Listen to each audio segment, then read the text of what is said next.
During these unprecedented times, it is important to acknowledge the mental health of our children. Limit their access to news that may frighten them and mind your reactions because it affects them. Be aware that children have difficulty putting their anxiety into words, and mental illness symptoms take longer to appear in children. Try to spend corona-free time in a safe space with your children once a day. Pay attention to your child's mental health. This message is brought to you by the Ministry of Health with support from the Japan International Cooperation Agency.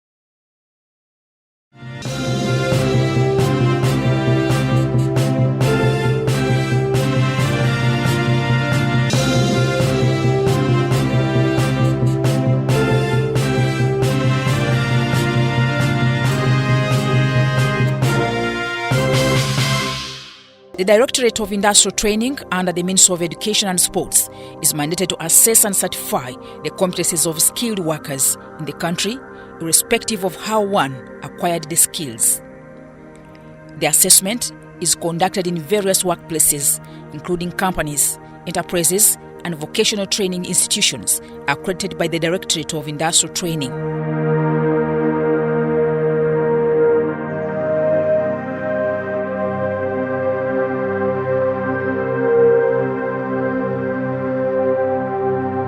My name is Byakatonda Patrick. I'm the Acting Director, Directorate of Industrial Training. Here in Directorate of Industrial Training, we observe standard operating procedures. You have to wear the mask, you have to sanitize, and you have to keep social distance, and also washing your hands regularly. Dear viewers, the Directorate of Industrial Training, its journey relates to way back as early as 1940s. In 1945, you remember we had the Second World War. Now, they were correction centers of the Second World War. That is where the current UTC Elgon is, UTC Lira, and Mutesa Royal University. So they were correction centers. Now, after the Second World War, the returnees from the Second World War had to be trained in skills. So they used the same centers to train them in skills. There was also an issue of the ordinance to protect the underage under the colonial government. That is around 1947. So those ones combined, that is where the assessment journey started of the Directorate of Industrial Training. So in 1952, the training started in those centers. Then in 1953, after the training, 1 year after the training, then assessment and certification had to be done by the Directorate of Industrial Training, which was established in the current position where it is, Rugogo here, 3rd Street in the industrial area. This is where it was based. Now, the assessment started. However, there was no legal framework in place. In 1972, there was, after then the legal framework was put in place. That is the Decree number 2 of 1972. It was also intended to address the shortage of manpower. After the expulsion of the Asians, then there was economic crisis. Ugandans were supposed to manage the industries. However, they required skills, and also they required certification, which was done under the Directorate of Industrial Training. Then, by then, it was combined, there was training delivery and also assessment and certification. So, in 1986, the NRM government came to power, and it was to boost the industrialization of Uganda. So, DIT became critical. And most of the legal reforms, the Industrial Training Act, were also put in place. That is, the regulations of 1987 were also put in place to handle issues of assessment, issues of apprenticeship, and issues of in-plant training. Then there came the restructuring of the ministers responsible for all the training delivery in the country, the 1998. So all ministries which were doing training were transferred to the Ministry of Education. These ones included, there was nursing training in the Ministry of Health, there was training in fisheries, and also the vocational training, which was in the Ministry of Gender, Labour and Social Development, plus Directorate of Industrial Training were transferred to the Ministry of Education and Sports. Now, it had components of training which was done by Rugogo Vocational, Nakawa Vocational Training Institute, Jinja Vocational, and Masurita. But it could also assess and certify. Now, in the around 2001, 2002, major reforms started in the Ministry of Education and Sports. And that is when the journey of developing the policies, the legal framework, the strategic plan, the qualifications framework, they started. And by then, DIT had a lot of activities. However, it was combining both training delivery and assessment and certification. Now, then that is when even the construction for the current building started. That is when DIT had the mobile van. That is when DIT was working with International Labour Organization Turin around 202. That is when I also got a certificate from Turin, Italy, but which was internationally being, we could study from DIT, then we are internationally certified. Then in 208, that is when the BTVET Act, the first act, was put in place. This one recognized the continuation of the Directorate of Industrial Training when you go to from section 13 up to 21, and most of the major activities of the Directorate of Industrial Training. From the act, then we had a strategic plan, Skilling Uganda, which was done, and now we have a TVET policy in place. Now, what is Directorate of Industrial Training supposed to go? The Directorate of Industrial Training, before you go for the world of work or the industry, you have to be assessed and certified by the Directorate of Industrial Training.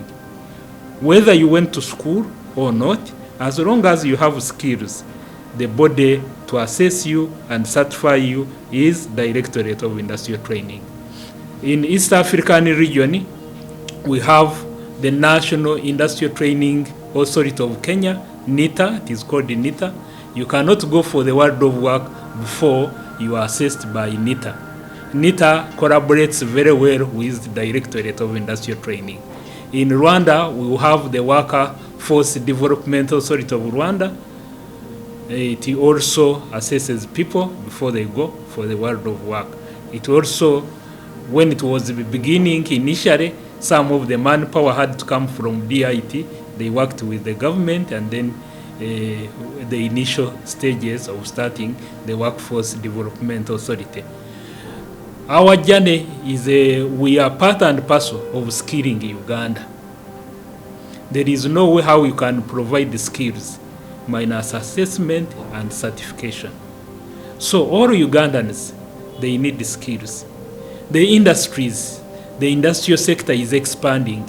There are so many now, around 25 industrial parks.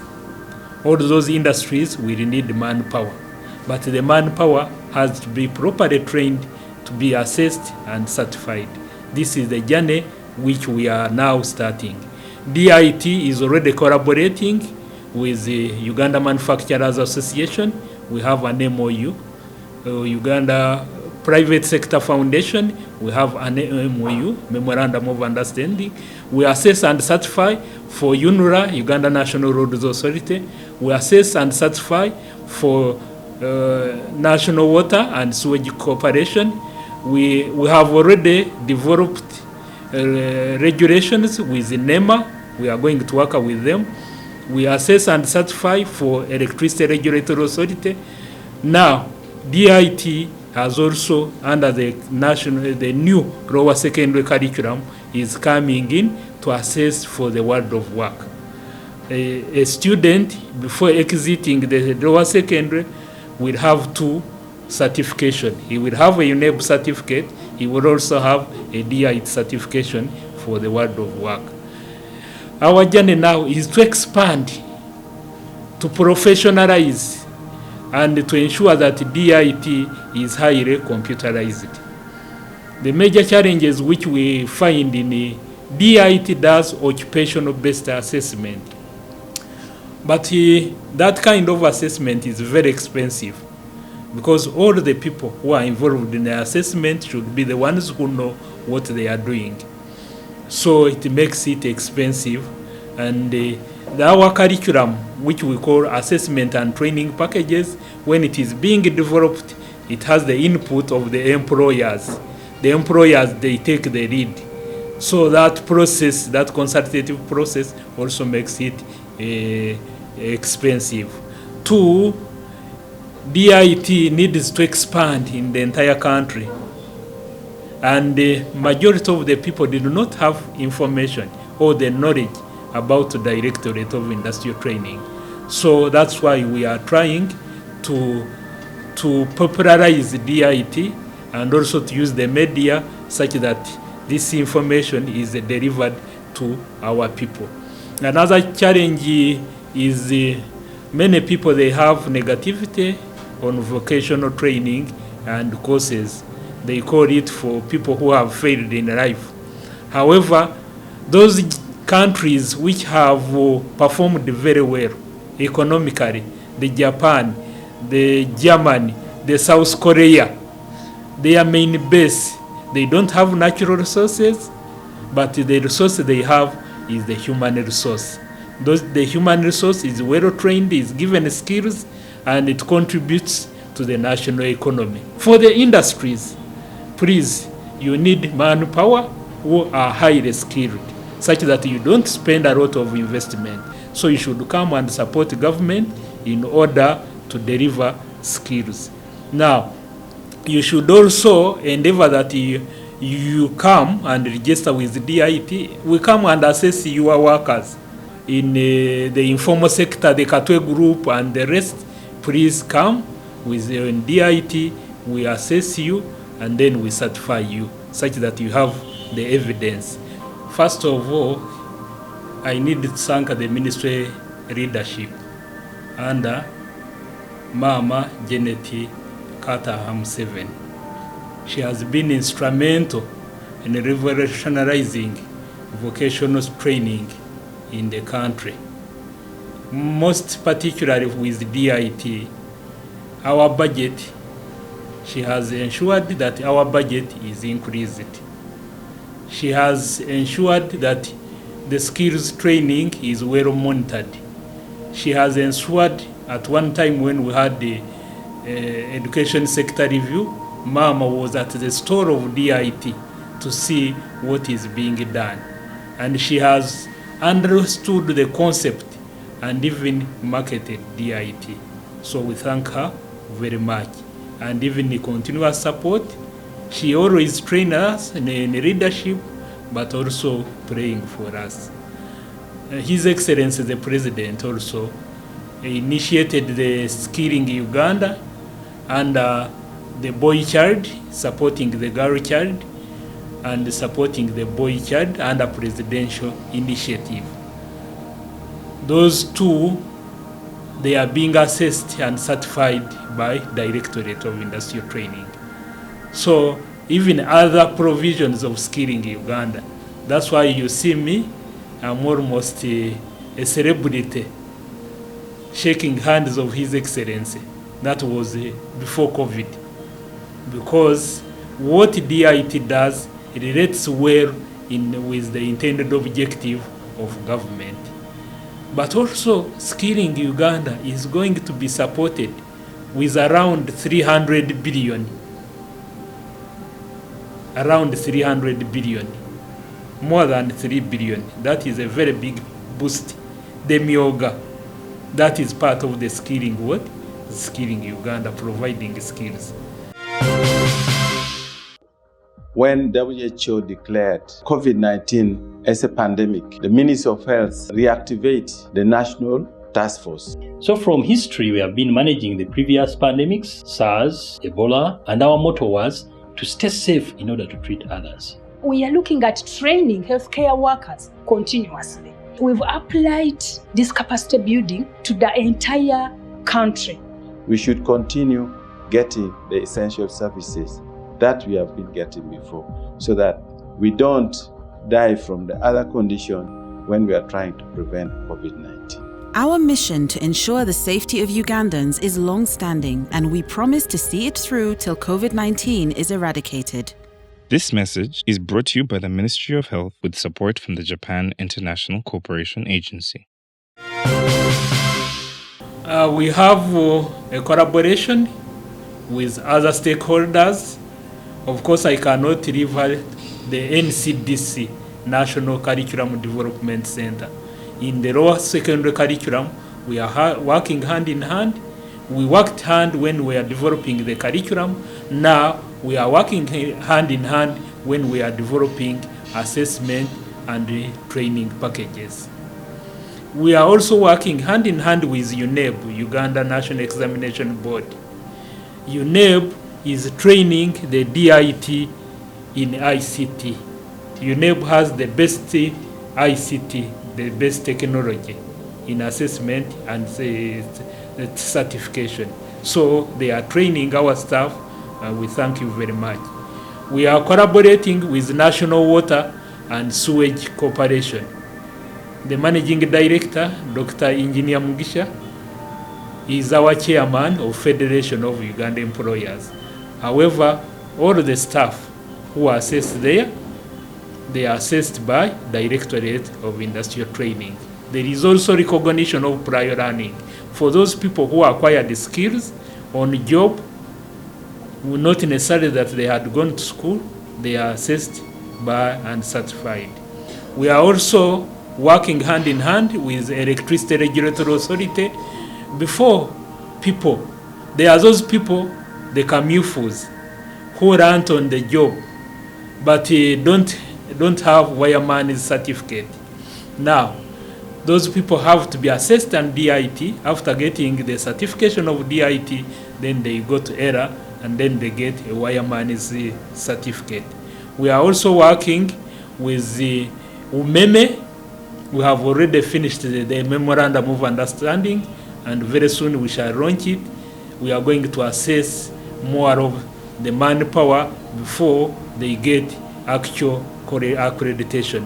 We are working with tourism, Uganda Tourism Board, and we have developed the curriculum, the ATP for tour guide, and we are going to assess them before they are being accredited.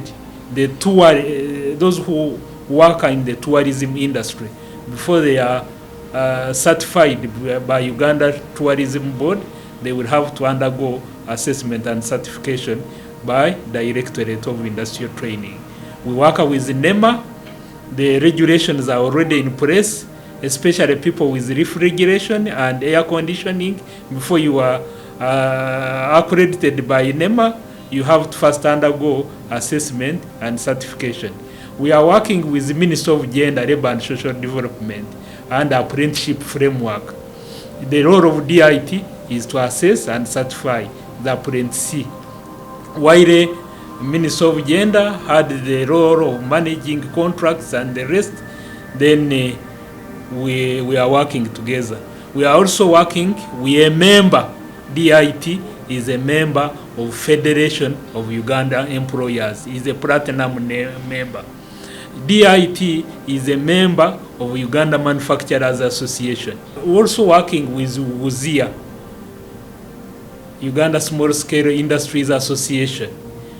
We have an MOU, but we are also a member, and we are going to assess manpower in that area for the industry. We have donors who are supporting us. There is NABEL, formerly BTC. We thank them. They have been supporting us in developing some of the ATPs. We have World Bank, of course, which is supporting us under Private Sector Foundation. We have also the GTZ, which used to support DIT and is supporting some of our, we have South Korea, Under COICA is under Ntinda Vocational. They also support us in developing ATPs in short-term courses. Now, if a student wants to get assessment of DIT, how is it done? You just go on our website. They are our assessment centers. The centers, they have an assessment number. You register with them, then for us we come and assess and certify you. DIT does not have any entry requirement. The entry requirement is just the need. Then when you enter, we have our packages which are called like a curriculum, this one. And it has the level of entry.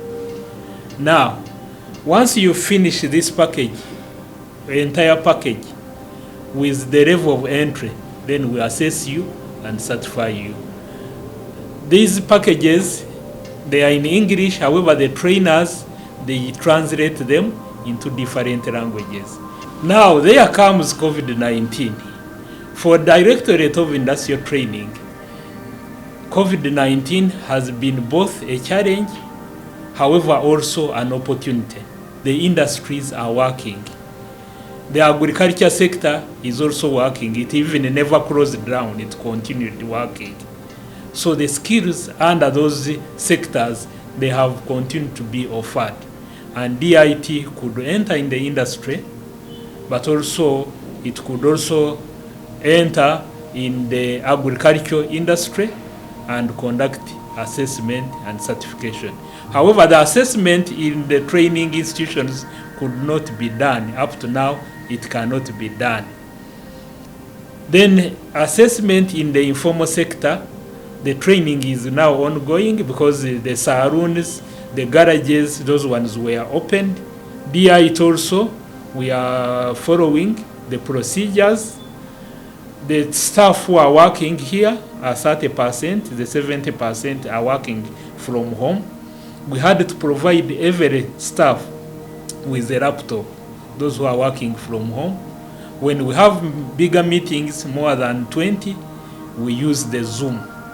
The Directorate, if you observe before 1986, the industrial base was at its lowest stage. I think they were around 88 factories.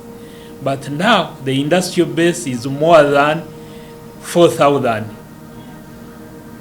More than 4,000. It is too much. So the worker for DIT is more. By then, DIT used it to assess very few numbers, less than 1,000, I think. But now, currently, the last release, which we had a scientific release under COVID, we released 62,000 who were assessed and certified by Directorate of Industrial Training. The funding, as I said, was small. It has expanded.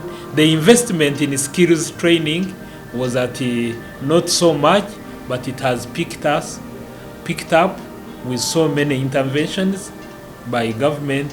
So we thank His Excellency, the President, but also the legal framework, the policy framework have been put in place.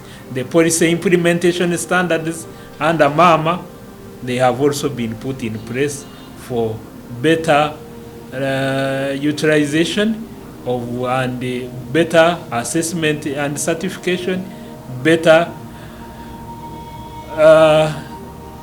utilization of resources, what we can do, and having the quality manpower. We participate in sports under education sector review, and DIT is a defending champion. But also we assess and certify skills acquired under sports. That is what is very unique. Directorate of Industrial Training does not train. However, we develop packages, what we call the curriculum, assessment and training packages. My last advice to the Ugandans, please embrace skills training. But if you have skills, also come be assessed and certified. For the trainees, for the students who are there under COVID, please the DIT has not closed and skills have not closed. At home, the parents, you are the first trainer. If you are a carpenter, expose your children to carpentry. If you are a businessman, expose your children to business. If you are a tailor, expose your children to tailoring. You never know which skill will be beneficial to your kid.